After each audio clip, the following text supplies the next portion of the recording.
பாட்டாளி மக்கள் கட்சியின் பொதுக்குழுவை அன்புமணி கோட்டுவதற்கு எதிர்ப்பு தெரிவித்து டாக்டர் ராமதாஸ் வழக்கு தொடர்ந்திருந்தார். இந்த வழக்கு விசாரணையின் போது இன்று காலையில் நீதிபதி ஆனந்த் வெங்கடேசன் மாலை 5:30 மணிக்கு தந்தையும் மகனும் டாக்டர் ராமதாசும் அன்புமணி ராமதாசும் எனது அறைக்கு தனியாக வர வேண்டும், அவர்களிடம் பேச வேண்டும் என்று அவர் அழைப்பு விடுத்திருந்தார். இதற்கு அன்புமணி ராமதாஸ் தரப்பு சம்மதம் தெரிவித்து அவரது அறைக்கு வருவதற்கு ஒப்புதல் தெரிவித்தது. ஆனால் டாக்டர் ராமதாஸ் தரப்பில் அவர் தரப்பு வழக்கறிஞர் கோபு இன்று நீதிமன்றத்தில் அவரது உடல்நிலை காரணமாக நேரில் வர இயலாது என்று தகவல் தெரிவித்திருக்கிறார். இதனால் டாக்டர் ராமதாஸ் அன்புமணி ராமதாஸ் சந்திப்பு நீதிபதி ஆனந்த் வெங்கடேசன் அறையில் இன்று மாலை நடைபெறும் என எதிர்பார்த்திருந்த நிலையில் டாக்டர் ராமதாஸ் உடல்நிலையை கருத்தில் கொண்டு தம்மால் வருவதற்கு இயலவில்லை என்று நீதிமன்றத்தில் தெரிவித்திருக்கிறார். ஏனென்றால் அன்புமணி ராமதாஸ் சென்னை அருகே பனையூரில் இருக்கிறார், டாக்டர் ராமதாஸ் விழுப்புரம் அருகே தைலாபுரத்தில் இருக்கிறார். மதியம் இந்த உத்தரவு பிறப்பிக்கப்பட்டது.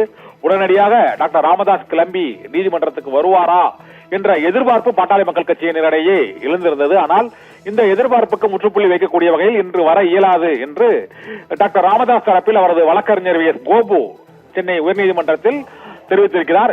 இதனால் இன்று நீதிபதி ஆனந்த் வெங்கடேசன் அறையில் டாக்டர் ராமதாஸ் அன்புமணி ராமதாஸ் இடையே நேரடியான சந்திப்பு, கட்சி நிர்வாகிகள் எவரும் இல்லாமல் தனியாக சந்திக்க வேண்டும் என இருவருக்கும் விடுத்திருந்த அழைப்பில் ஒருவர் மட்டுமே வருவதாக ஒப்புதல் தெரிவித்திருக்கிறார். மற்றொருவர் டாக்டர் ராமதாஸ் வர இயலாது என்று தெரிவித்து விட்டதால் பாட்டாளி மக்கள் கட்சியில் தந்தை மகனுக்கு இடையேயான மோதல் தொடர்ந்து நீடித்துக் கொண்டுதான் இருக்கிறது. இன்று சமரச தீர்வு ஏற்படுமா என்ற எதிர்பார்ப்பு ஏற்பட்ட நிலையில் இன்று ஏற்படாது, இன்னொரு நாள் ஏற்படுமா என்ற எதிர்பார்ப்புடன் பாட்டாளி மக்கள் கட்சியின் நிர்வாகிகளும் தொண்டர்களும் இன்னும் காத்திருக்கிறார்கள். ரிதி, ராமதாஸ் இன்று உயர்நீதிமன்றத்திற்கு வரமாட்டார் என்று அவரது வழக்கறிஞர் தரப்பில் தெரிவிக்கப்பட்டிருக்கிறது. முக்கிய செய்தியாக பார்த்தும் விவரங்களை தலைமை செய்தி ஆசிரியர் கண்ணன் வழங்கியதை கேட்டோம்.